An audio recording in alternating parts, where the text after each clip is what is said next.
Assalamu alaikum, dear students. Welcome back to seismology. The topic of our today's lecture is strong ground motion. So let's start. So today we are going to be learning a little bit about strong ground motion and ground motion parameters.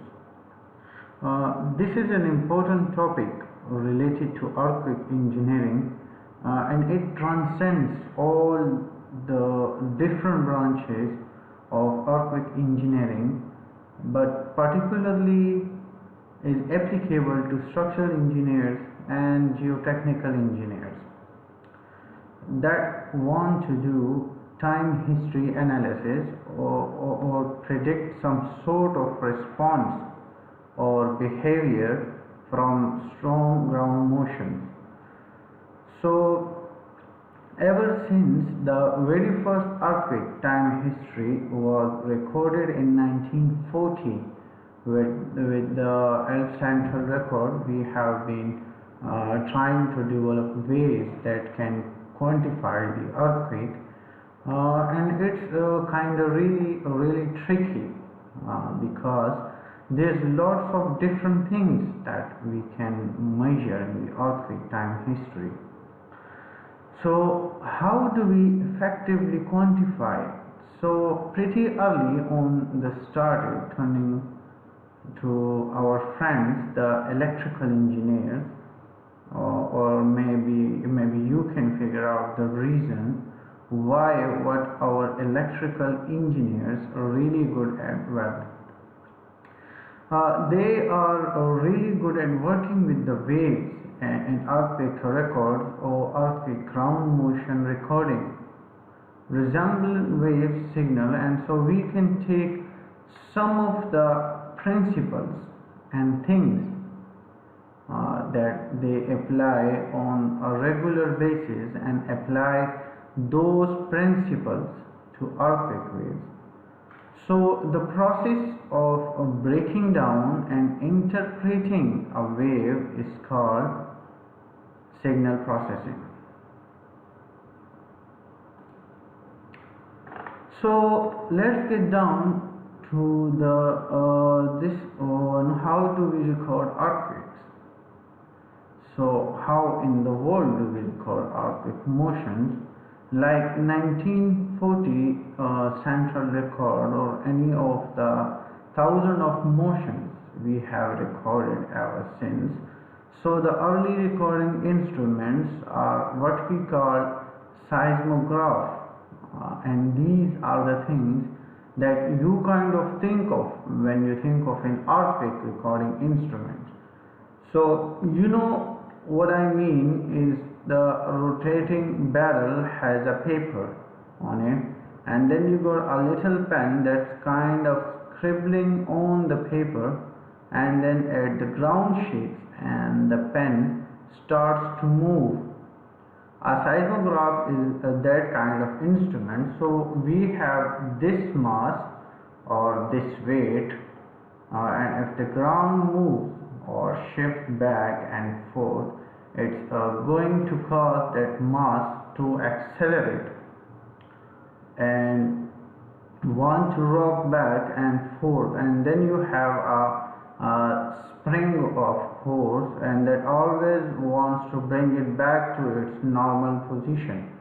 And on the bottom of this weight you have a pin that's on the rotating drum, and so we could correlate or calculate the amount of movement of the mass to the acceleration or the displacements or the velocity or whatever we needed.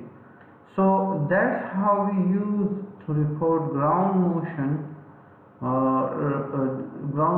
records. So today most of the ground motion records are recorded not with the seismograph but Excel or a graph.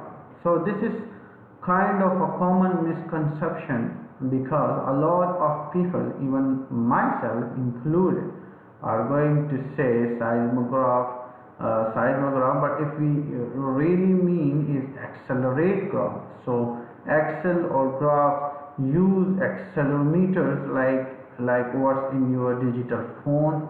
For instance, today these instruments are really sophisticated. They move analog instruments to digital instruments, and the instruments can sample up to about 1,000 times per second. So in other words, it's just hitting readings and providing acceleration readings maybe at anywhere between 200 to 1,000 times per second. Okay,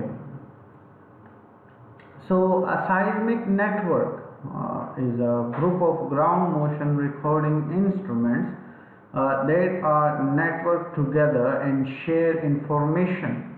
So if an earthquake happens anywhere, we can record it, observe it, and study it. So here in this map, it's a United States map, and this big seismic network that we have it is a conglomeration of all different universities, geological survey, etc. It's called the American National Seismic, the American Network of Seismic Stations, NSS. That's what they stand for, and ANSS has what they call the Backbone National Network. So here's a little map. Right here you can see by the backbone. What this means is these are kind of a primary base ground motion recording station located all throughout the country, and so any ground motion occurs anywhere, we can just generally pick it up and read it globally on ANSS is a part of larger global network called the Global Seismic Network, or GSN. And this imagined network similar to ANSS, but in other countries, Europe has their own network, Chile has its own network, like Japan has its own network, or multiple networks, and these networks are more often than not to belong to GSN. Here locally in Utah, we have the University of Utah Seismograph Stations, or USS, and there's the organization that instruments most of the region, at least the state of Utah, most of eastern, a lot of western, and Yellowstone area. That's run by the University of this Utah. So hopefully in the coming lecture we will talk more about this seismic network. Okay, so lots of time. So if we record an acceleration time history, we can get small errors from lots of different things. But one of the most common source of error, what called is the triggering acceleration. So the triggering acceleration is the minimum amount of acceleration required to get the instrument to start recording, and so you can have the instrument set to different sensitivity, but you can imagine that this would be the kind of tricky thing, because if it's too sensitive, it might start recording every time a truck drives by or something like that, thinking it's an earthquake. But if it's not sensitive enough, an earthquake may happen or an instrument may not recognize it and may not record it. But because of this triggering error, often this is going to result in a linear error in the velocity record, because remember, velocity is simply the derivation of acceleration, and a quadratic error in the displacement. So because again we only met the truth, so we are going to integrate It's the integral of velocity is the integral acceleration displacements, the integral velocity. So if we have some error in the acceleration, like a constant error, we get linear error in velocity and quadratic error in the displacement. And you can get some really freaking looking plots, like the plots down here, where you can see I have the velocity record versus with the time, and you can definitely see that we are getting some drift, that at the time and the velocity time history is moving down and down. So in general we can correct on these type of errors with what we call a baseline correction. So in general, we just subtract out the constant error in the acceleration, and it will then reintegrate, and we correct the velocity and the displacement. So now what about errors that are constant in the acceleration?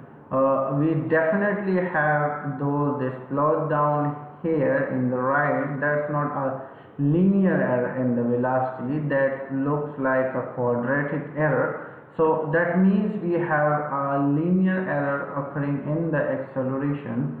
So when we do based on correction in our signal processing, we can experiment with different things and see which correction, which type of baseline correction, whether it's linear or sinusoidal, or there's lots of different correction we can see which one give us the best looking plots when we are done. Okay.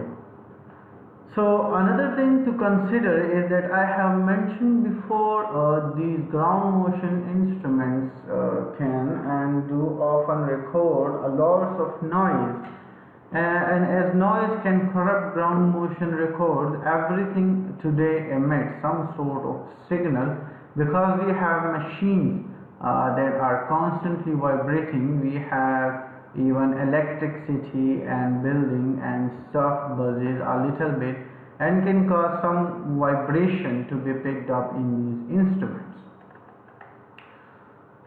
So to overcome these vibrations, we have usually filtered it out or compensate for it somehow in general. So the most popular approach is to apply some sort of filter to our time history. So there's different types of filter. One filter is called high pass filter, and this refers to allowing high frequency or high frequency ground motion to pass. That's why they call it a high pass, but it's going to filter out by a low frequency, and we can define whatever frequency we want to filter.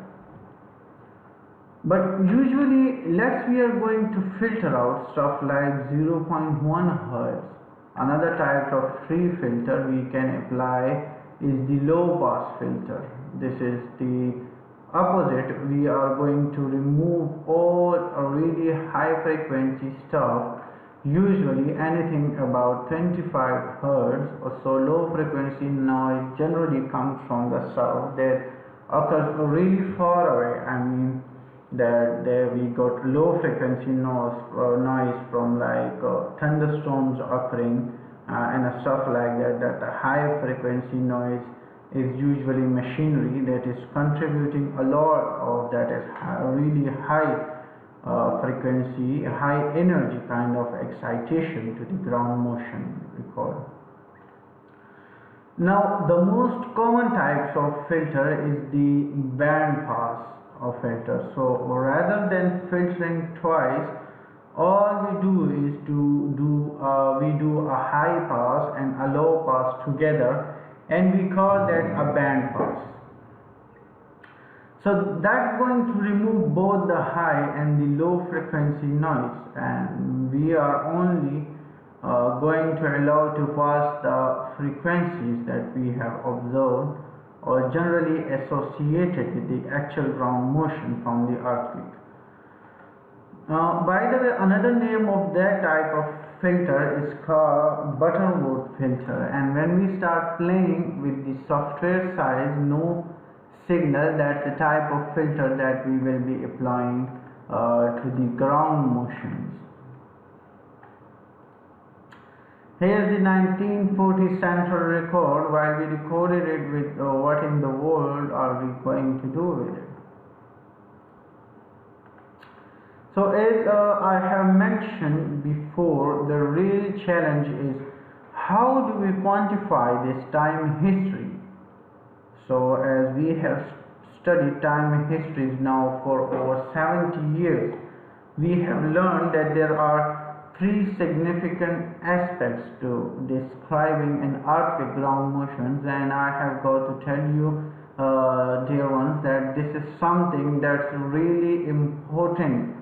So I have drawn here my exclamation marks. Make sure you understand and know these three things. The first one on our ground motion parameters that describe or deal with the amplitude of the record time history.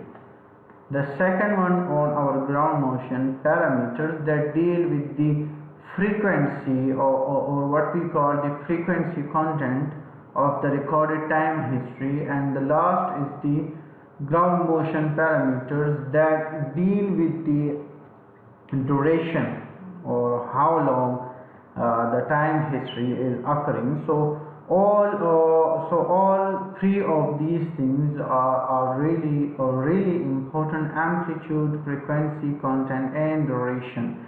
And see, the trick is that the different ground motion parameters tend to describe one, maybe two of these three things, but there's only a couple of ground motion parameters that describe in essence all of these three categories. So inshallah, in our next lecture we will talk about and discuss these three in detail one by one. So if you guys have any questions or any difficulties in this today's lecture, you guys can reach me through this email. Till that, take care and be safe. Thank you so much.